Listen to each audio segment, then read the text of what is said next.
So it's time to actually display what's in our cart on that cart view. We've been able to add stuff to the cart for a little bit now, so it's time to display it. Let's just go ahead and do that fairly quickly. We're going to go to getbootstrap.com to see how we want to display it. We'll go to layout, and then we're going to, or sorry, not layout, but content, and then into tables. So we're really just going to be using a table that they have. So I'm going to go ahead and copy their table here, and then we will paste it into our cart.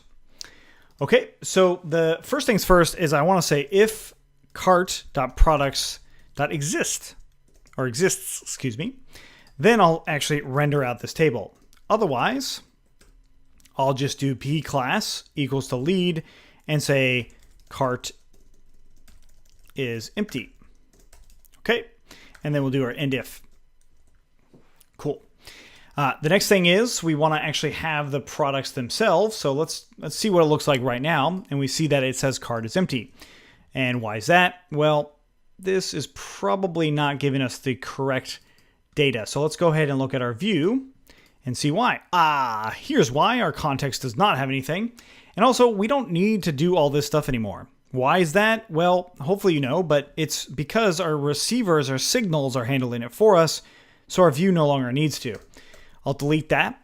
And the next thing I want to do is add cart into my context here. So cart, and cart is the cart object. So now I've got this context.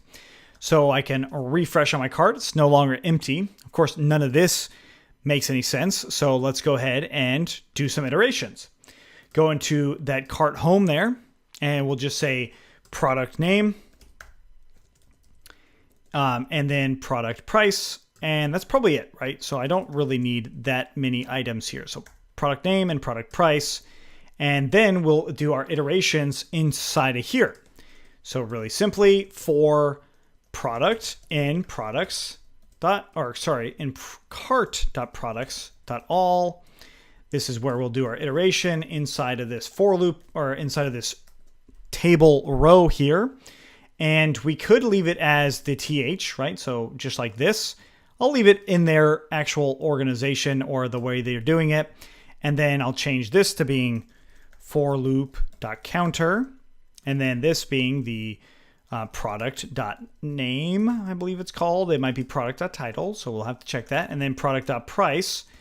And that should give us our for loop.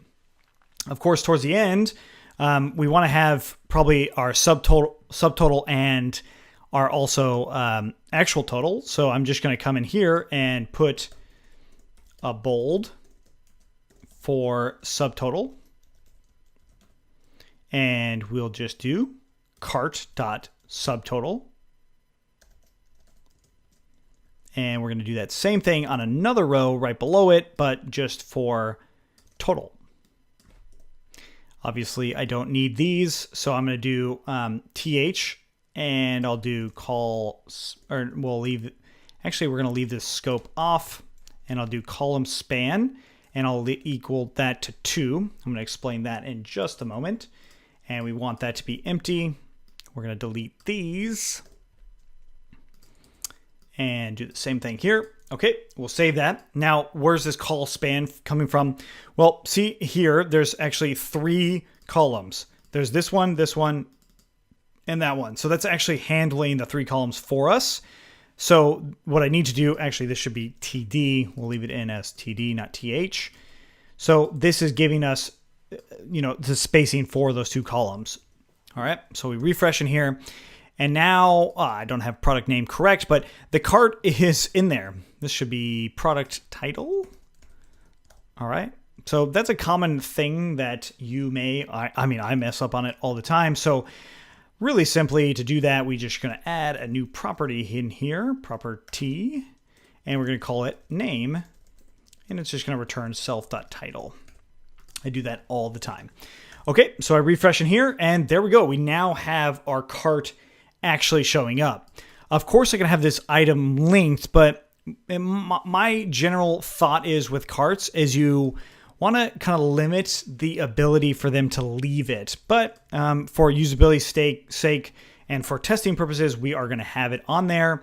Hopefully you know how to link it. Like this part is not new, but we're going to do product get absolute URL, save that, refresh, and there we go. We can now click on that, and then it's in the cart. The last thing is I can add a button next to it to remove that item. So I'm going to just do it href, and we'll leave it in as the hash, and we'll say remove, just like that. So, and I'm also going to put it in as small. There's a good chance that I'm going to change how this is going to look at the end, but let's just have it in like that. And there we go. Okay. So we've got our cart. We have some products. Let's go ahead and try it out with another one. We'll go add a cart, and there you go. It's actually calculating everything as we expect. So let's go to a different one, new shirt, add a cart, and it's actually working. We have the ability to add items to the cart, but we don't have the ability to remove them. At least at how this is set up currently. The only way I can remove them is on the actual product itself, right? So that's how I can remove them, but not in the cart. The cart doesn't have the ability to do that. Pretty cool though. It works. And all right, so in the next one, we still have to add that remove ability, and we're going to add it in right here. So stay with us.